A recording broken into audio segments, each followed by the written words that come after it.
Why am I reading this book? It's just a lot of female rage and I was gripping the box like it has my firstborn baby. Oh my god, it's so pretty. Also, like, my college years were messy AF and I barely knew anything about myself. Hey, what's up? My name is Daniela and welcome to a new reading vlog. We need to catch up because I haven't vlogged for quite a few weeks.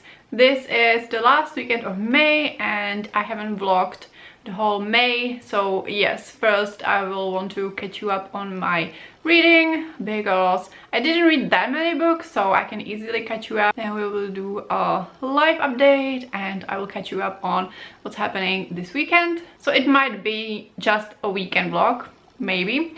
And yeah, I think in this one I will talk about books a lot, which is, you know, compared to some of my other vlogs where maybe I only read like one book, we will talk about books more this time. Okay, so the first book I read this month I won't talk that much about because it's a sequel and it's The Shadow Cabinet by Juno Dawson. So this is book 2 in Her Majesty's Royal Coven series. So I read the first one a couple of months ago and I'm very happy that I was able to get to the sequel, you know, kind of like 2 months later, because that was the perfect time before I forget absolutely everything from book 1. And in book 1 we meet a group of teenage girls who are witches and they are joining Her Majesty's Royal Coven, which is an organization of witches in Britain, and they are supposed to protect the country against evil forces. And then in the books we follow this group while they are in their 30s and there is a new threat happening, so they kind of need to band together, or try to. I really enjoyed book 1, but it took me a while to get into it,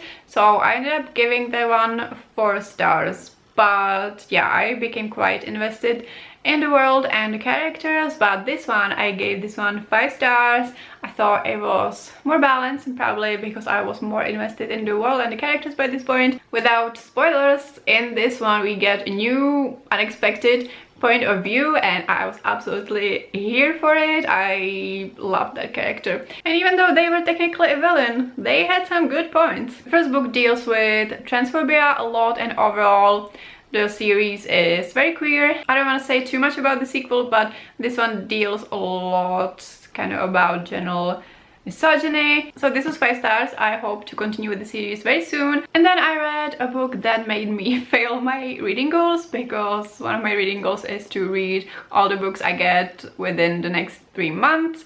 And this is a book I got in January and I only read it this month, but nonetheless I am really glad I finally read it, and that is Lessons in Chemistry by Monique Garmus. So this is a historical fiction set in the 50s and 60s in the US, and at the beginning we meet Elizabeth Zott, the main character, who is a chemist, but currently she works as a TV host and she has her own cooking show. And she has a little kid, she's a single mother, and then we go back and we find out everything that happened, why she had to leave her career as a chemist, how her daughter came to be. So this book is basically about how hard it was for her to try to be a chemist in the 50s and 60s in the US and what happened during her career. There are some heavy topics, heavy scenes, so near the beginning of the book there is an explicit on the page assault, so be aware of that. There's also like a ton of childhood trauma and other heavy topics. And then in the second half we see her host the TV show and we see how she basically transforms a cooking show into a show that is more about the chemistry of food, and also through the show she's able to empower women to be aware of their own rights and to encourage them to follow their dreams. So I was very intimidated by this book because I heard, you know, historical fiction, heavy topics and all of that, so I thought maybe it would be a hard read, and in a way it definitely was. But also from the beginning I saw that the tone is much lighter than I anticipated, so that was a nice surprise because they kind of balanced the heavy parts. It was kind of quirky and whimsical, so I really enjoyed that. There is a point of view from the perspective of a dog, which was just lovely. So I had a brilliant time with this one. I loved the main character, loved the supporting characters. As I said, the writing was very engaging, funny at times. At the beginning I was also tabbing some quotes. So if you're also a bit intimidated by this book or you're not sure if it's for you, it's just a lot of female rage and women empowerment in a funny packaging, and yeah, I loved it. So I would highly recommend it. I gave it 5 stars. Okay, so now we got to the part where, you know, we still had a week to go in the month, and I realized that if I want to hit all my reading goals for the month of May, I need to do some catching up. So one of my goals, like year-long, but this one is a monthly goal, is to read a book that I'm super excited at the moment, maybe from like top 10 of my mental list, and I haven't done that in May, so I decided to follow my spontaneous urges, and I finally got Murderbot by Martha Wells on ebook. This is a book that I've been wanting to read for such a long time. So Murderbot is a sci-fi in which we follow a kind of half robot. It has partially organic and partially technological parts. It doesn't have biological sex or gender, if I remember correctly, and it also says that even if it had, it probably wouldn't be interested in sex. And in this world we have humans, and then we have augmented humans who basically have the same status as humans, I think, and then we have these robots who are basically in service. So they don't really get a choice about what's happening, but this specific robot managed to kind of escape the system. So now it has free will and it can do whatever it wants, and they are on a mission on some foreign planet, and it keeps saying that it doesn't care about the humans that it's supposed to protect, but it actually does care a little bit. But yeah, on one hand, it discovered like TV shows, and now it just wants to watch TV shows and not be bothered, which, like, who can't relate to that? The whole book is very action-packed, which maybe surprised me a little bit, because based on the synopsis that I kept hearing about, like, you know, the robot who really likes TV shows, I thought that maybe it would be a little bit more slice of life, and it would be more about it trying to conceal the fact that it now has free will, and we get like a little bit of that, but mostly it's a lot of action. It actually does a thing that I don't love, which is jumping immediately into an action scene before we even know who is who. Maybe it took me like a little bit to warm up to it, but yeah, it's really fun to follow Murderbot as a character and to be in its head. I also really liked the captain of this ship. The characters weren't that well fleshed out, which maybe it was a point. For one thing, it's a novella, and also I don't really know if we will meet these characters again. I have no idea where the series is going, but this was a very solid start. I'm very happy that I finally read it, and I gave it 4 stars. This brings us to my current read, which is Normal People by Sally Rooney. So this is a book that I previously DNF'd in 2021, and back then I only read a couple of chapters and I thought that this really wasn't for me. I still had my review up, and in that I said that yeah, I wasn't clicking with it. It was depressing and bleak, which wasn't ideal for that time when I read it, and also the lack of interpunction bothered me. But since then, last year I read Beautiful World, Where Are You by this author, and I actually really enjoyed it. I gave it 4 stars, so that made me feel like maybe I could try, you know, other books by Sally Rooney, including this one that I previously DNF'd, because I've been kind of thinking about if it was just the period that I was in it at the time, and I wasn't really going out of my way to get it again. But in February, in the book swap event that I go to most months, this was like the most interesting book that was there, so I just grabbed it. So, you know, it found its way back to me. So this is literary fiction, and we follow 2 young people. They are first teenagers in West Ireland, become involved together, and in high school it's kind of difficult because she, Marianne, isn't very popular, and the boy, Connell, is kind of really trying to stay respected, so he wants to hide their relationship, and it doesn't end well for them in the high school environment. And yes, this first part was rough.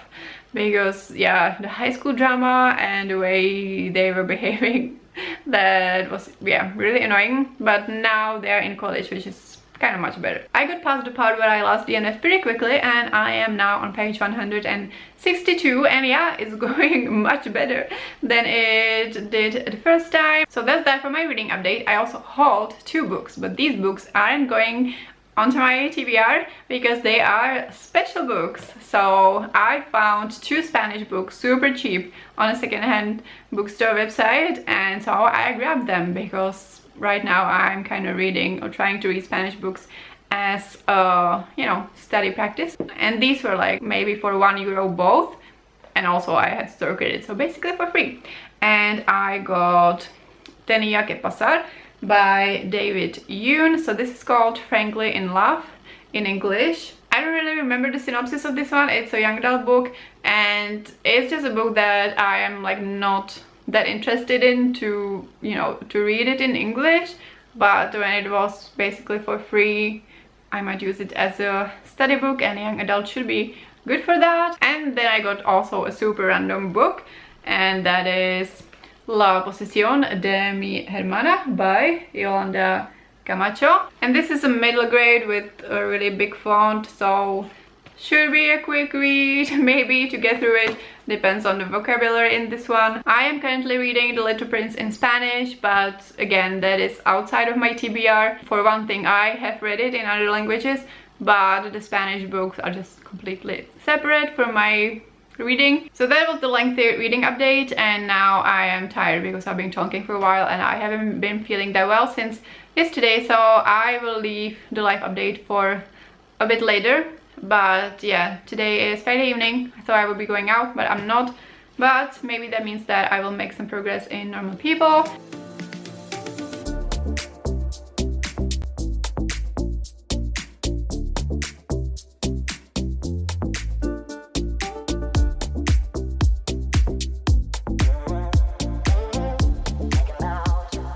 Good morning, it is Saturday now, it is 11 AM. I've been up since 6 AM because I randomly woke up, and yeah, it's kind of fine because yesterday when I wasn't feeling well, I took like a 3-hour nap in the afternoon, so maybe I'm not that sleep deprived, but yeah, still not feeling amazing. But anyway, I do have the life update because I do have some footage, so I want to share it. So I guess I will kind of talk you through it.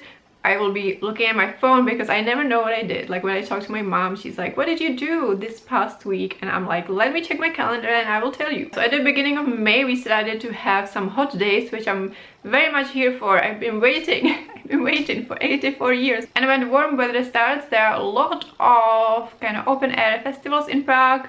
A lot of them are free or for voluntary entry. So at the beginning of May, I attended a festival that I've been to many times, but actually not in recent years, I don't think.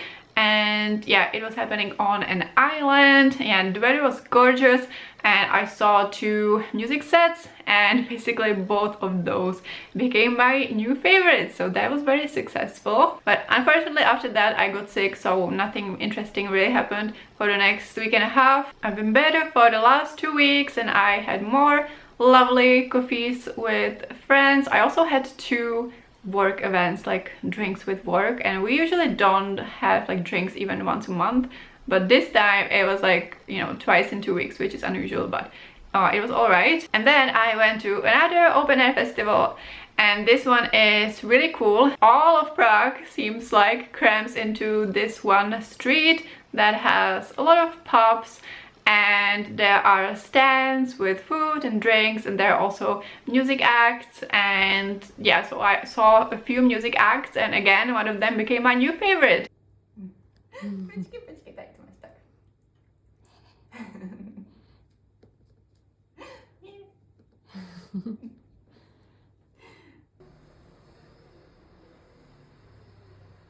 But yeah, on Thursday this week I started to feel unwell again, and yeah, I still don't feel well, but so far I don't have like the horrible respiratory symptoms that I had the last 2 times, because yeah, I was sick for a week and a half in April and then again in May, so like my body is not doing that great, like with this spring, so I really hope I won't get like properly sick this time. So today after lunch I am going to pick up a cake because I decided to treat myself and to properly celebrate me hitting 1K subscribers on here. So I have ordered a cake. So yeah, it's a bit of a splurge because it's gluten-free and lactose-free. And like that stuff is expensive. But yeah, oftentimes I just don't celebrate when I achieve something. So I was like, this time we're going to celebrate. So yes, getting that cake. But yeah, I have to go for it across town. I'm a bit worried about how the journey back is going to be. And tomorrow I have my 1K celebration sprints, and yeah, those are happening from 8 AM to 6 PM my time. So it's 10 hours of being on live, which obviously it's not like 10 hours of talking, but it's still a lot of talking, and I will have some lovely co-hosts. So, you know, it's a lot of socializing and trying to be a good host.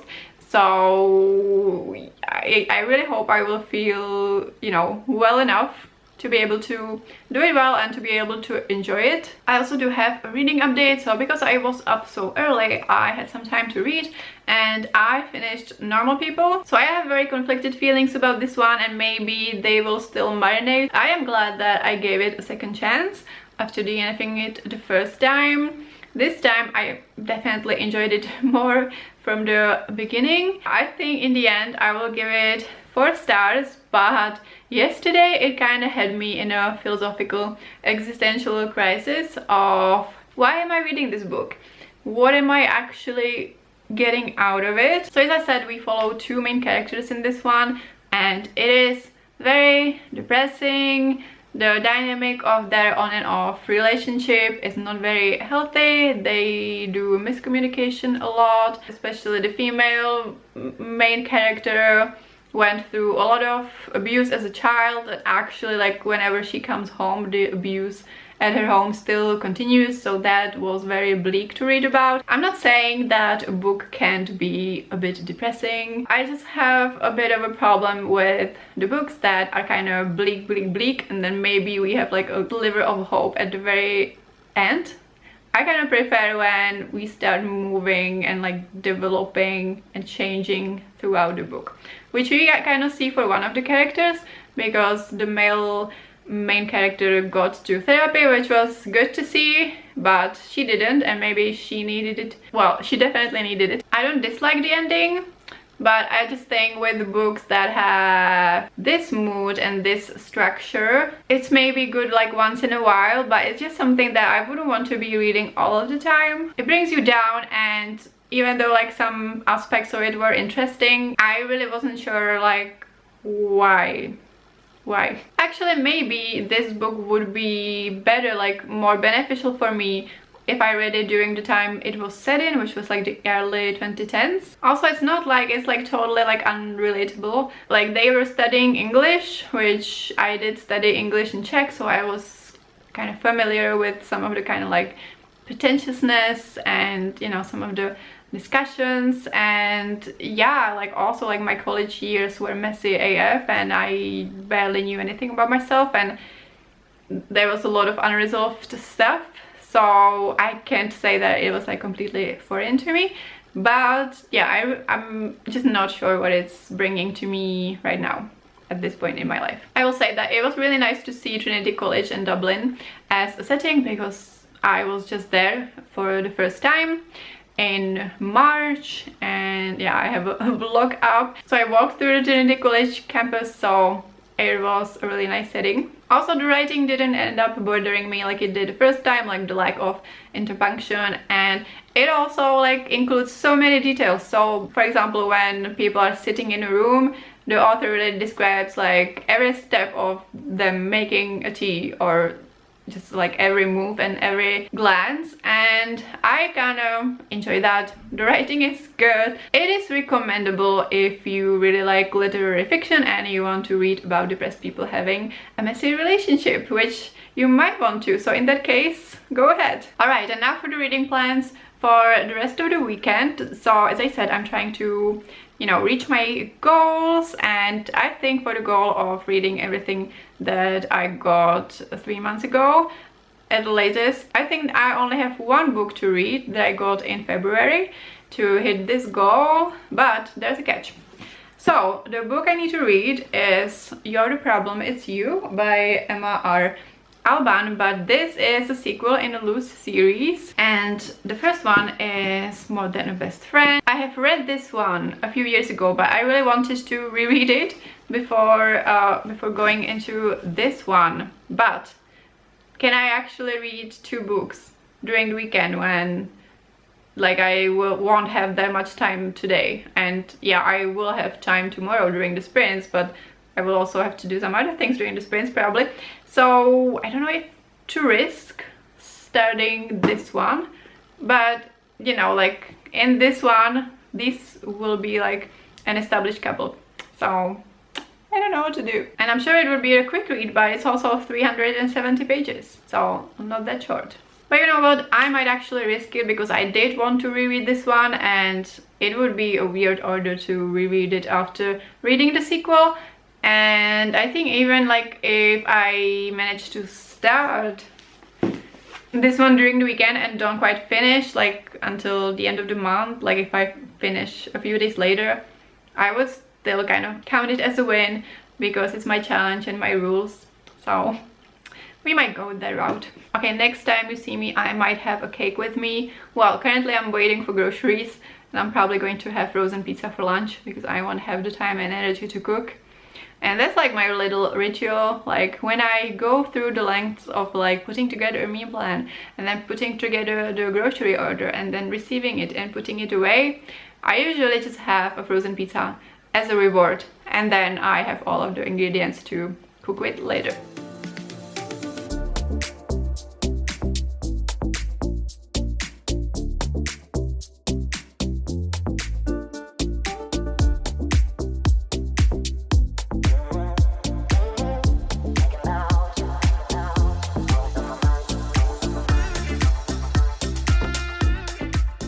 We made it! We made it home! Yeah!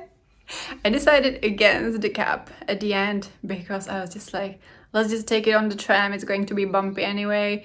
And then there was no direct tram, so I had to transfer, and yeah, before that my whole body hurt, and now my whole body hurts even more because I was like in an uncomfortable position the whole time and I was gripping the box like it has my firstborn baby. But we made it, it looks mostly intact. Okay, I need to lie down now.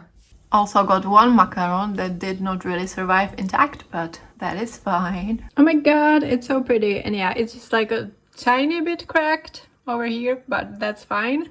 But yeah, so nice. And I want to add 1K as a decoration in the middle with whipped cream, which I don't usually use for anything, so I bought it because I was just like, yeah, I don't feel like explaining it to the baker, and also I thought it would be fun to do the little finishing touch.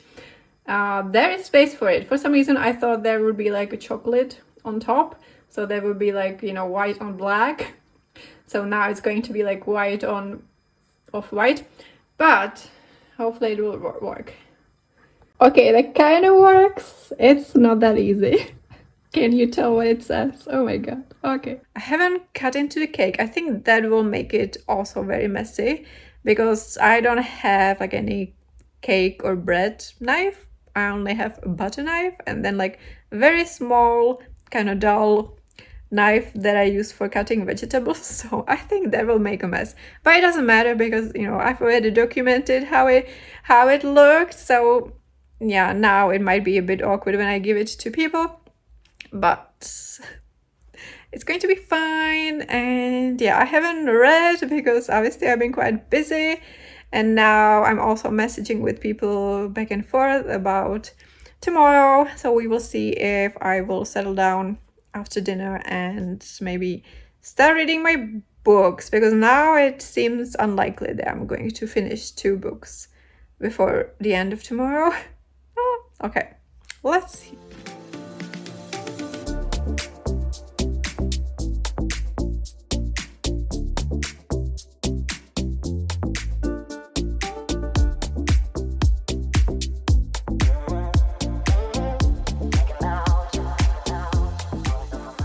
Alright, hello, it is Wednesday. I've been in a bit of a slump and goblin mode from the beginning of the week, but today I got ready, so we are starting to catch up with things. I've been also hyper focused on sorting through all of my photos on my phone because my iCloud was full. So yeah, now I'm done with the sorting. I still have to back up everything. But anyway, let's talk about Sunday. So I thought that I would vlog a bit more, but honestly, it was such a blur. So on Sunday, we started the live stream at 8 a.m. and we went until 6 p.m.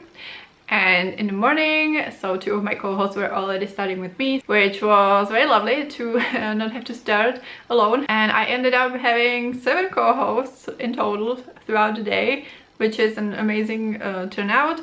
And also I was very glad that everything just ended up working out really well time-wise, because I didn't really have specific super strict time slots for people.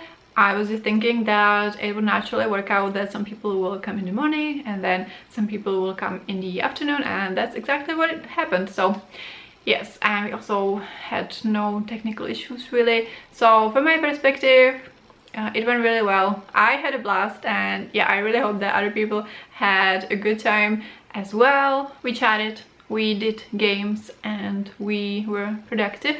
And yeah, if you missed it, I don't really expect you to watch like the whole 10 hours of that, but maybe go there and make sure that you check out all of my co-hosts and their channels, because like obviously I know that my booktube friends or YouTube friends are cool and amazing, but I really like fully realized that when everyone was introducing themselves, and I was like, oh yeah, like we are all doing such cool things on our channels and everybody is bringing out their, you know, maybe like some other hobbies and their unique perspective. And I was also feeling much better than I expected, which was great, because the days before I wasn't feeling that great, but the day off I actually felt pretty well. And I only started getting really tired maybe like an hour before the end of the sprint, so like 5 p.m. And yeah, it also gets like, you know, you need a lot of brain power kind of for live streams, especially with co-hosts, and like if you're like doing also games and other things, because it just like a lot of things to track. Like you have the socializing and the chat and sharing the screen and making sure everything kind of flows. So yeah, I did my best. And yeah, I'm really glad that I was feeling well enough to do it. During the day I also went to grab a coffee and to a quick walk in the park with a friend who stopped by, and I was able to share the cake with her. And then on Monday another friend and my brother stopped by for the cake, so it also worked out really well with the cake. So basically I was able to share half of the cake, and then I ate like 4 slices over the 3 days, and I still have 2 slices that I put in the freezer. So yeah, I also had a great experience with that cake. And now it's the second day without a cake and I can't stop thinking about the cake in my freezer. But yeah, it's my birthday like in a month and a half, and I'm kind of thinking of like saving those pieces for that, because I don't think I'm ordering another cake like in a month and a half, because it was expensive.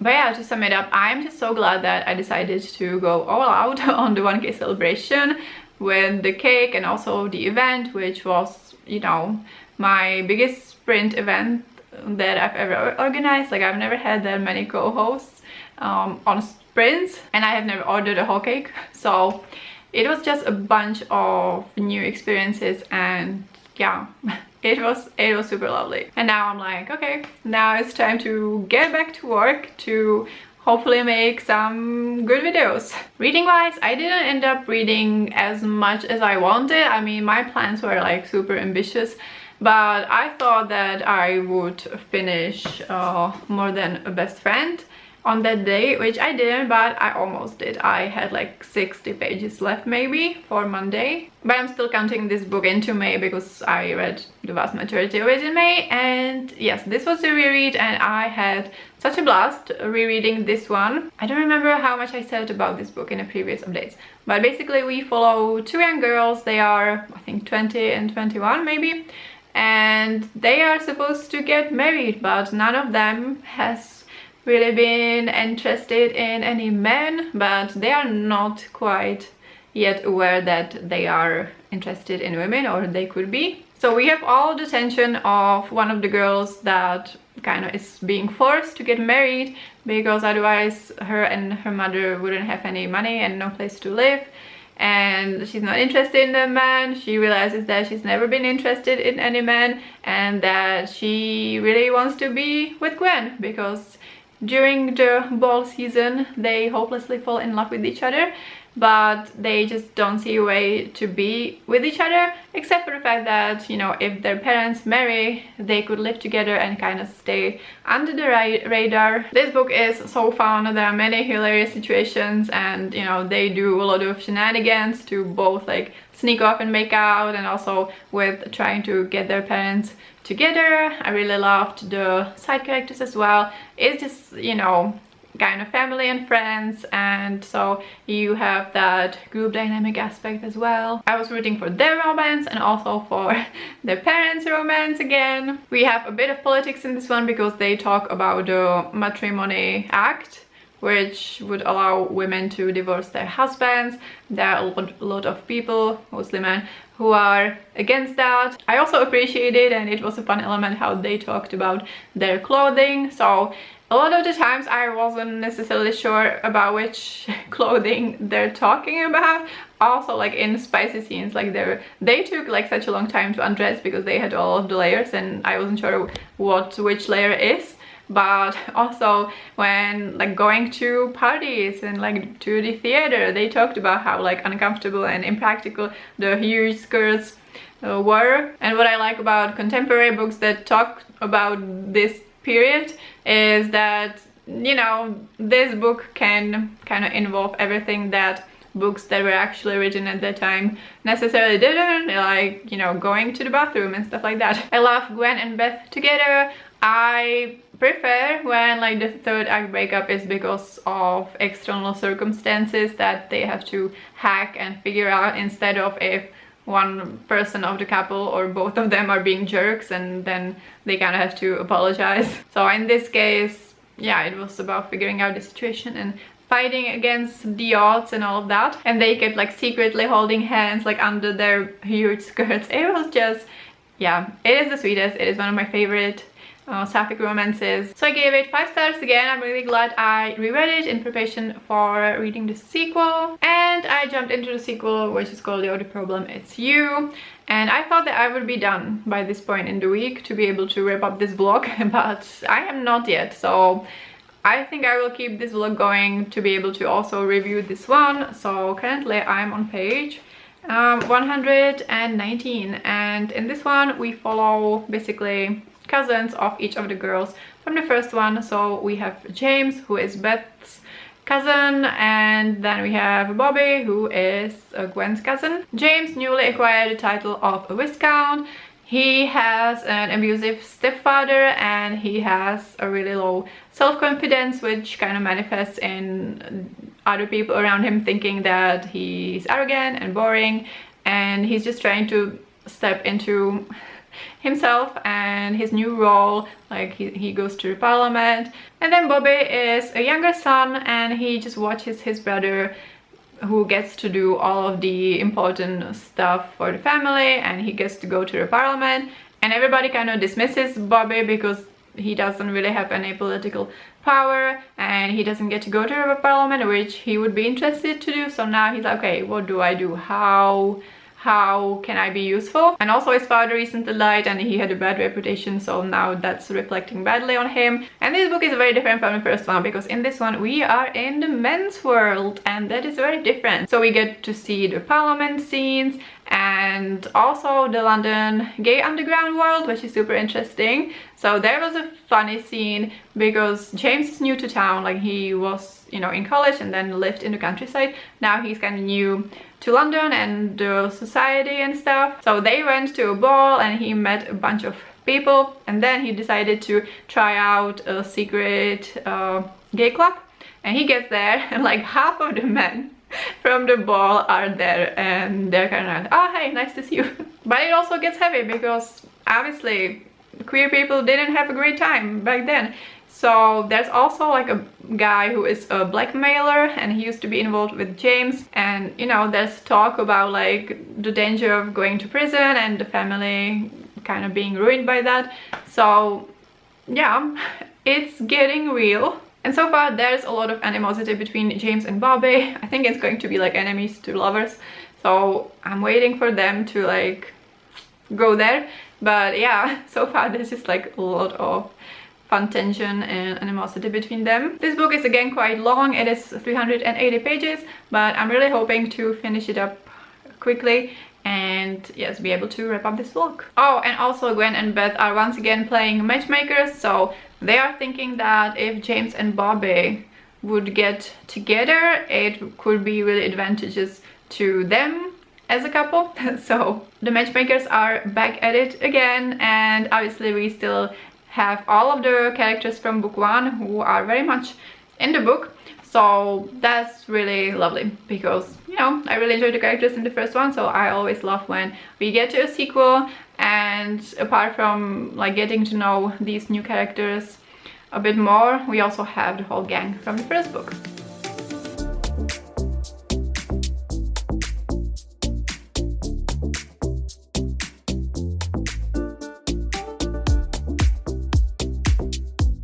It is Friday right now, and I finally finished You're the Problem, It's You by Emma R. Alban last night, so let's talk about it, shall we? So the thing is that I ended up both enjoying this book and also being a little bit disappointed. So this is book 2 in a series, so you go into it with some expectations of how it's going to go. And the thing is that this book just had a very different tone from the first one, I would say. So the first one had this light tone, and there was a lot of fun situations, a lot of shenanigans. There were also some serious topics discussed, like there was the matrimony act, so we were touching on marital abuse and stuff like that. In this one, it seemed like most of the fun just disappeared. Like there weren't that many funny, hilarious shenanigans and stuff like that. It was really more serious. In this one we talk about the medical act for the political stuff, and the characters just keep having like very serious, heartfelt conversations with each other. Characters keep crying, and we talk about, you know, several women from the group are pregnant, so everyone is like understandably very scared that something's going to go wrong. The pacing felt a little off. So as I said, it is long, and there were several places where the story kind of dragged, and I have to say that by the last part I was losing interest a little bit. And the romance, I mean, the main characters are quite precious. Like I like them, I like everyone in the group, and you know, I really like their romance. It was quite fun at the beginning when there was the animosity between them and they were like angry and fighting, and then they just like started angrily kissing. Like I enjoyed that. But it is true that the romance developed like way too quickly, because yeah, we went from the animosity and they didn't basically know each other, except for the fact that James had a crush on Bobby at school, but that was like admiring him from afar. They didn't actually talk at that time, so they didn't know each other that much. Then, you know, they were like fighting and kind of like throwing insults at each other because, or like, you know, they were perceiving each other in the wrong way. And then suddenly they were like, you know, started the relationship, and like so soon after that they were like, okay, I want to be with you forever. So that was like, yeah, the development was not quite there. And in the end, the blackmailing plotline didn't make 100% sense to me, because like I wasn't sure if the blackmailer actually like had the power that, you know, would actually accomplish anything. And yeah, we talked a lot about like the real danger of being queer in this time, and it made me really sad. Like, yeah, because I said like this book is quite serious, and they talk about like how it sucks. And yeah, it made me sad because like reading this from 2026 in a country where we still don't have marriage equality, and it would just be much more cheerful to read queer stories set in this time if we could read it from a perspective of equality and safety. of 2026, but alas, we are not there. In recent times we are regressing some of that progress, and queer people around the world continue to be in danger, and we still don't have the equality and the same rights in a lot of places. So even though it's a romance, so you can expect a happy ending, obviously, kind of brought me down yesterday. But then also, like, the epilogue was like the most over-the-top epilogue I've ever read, which I'm not saying like I hated it,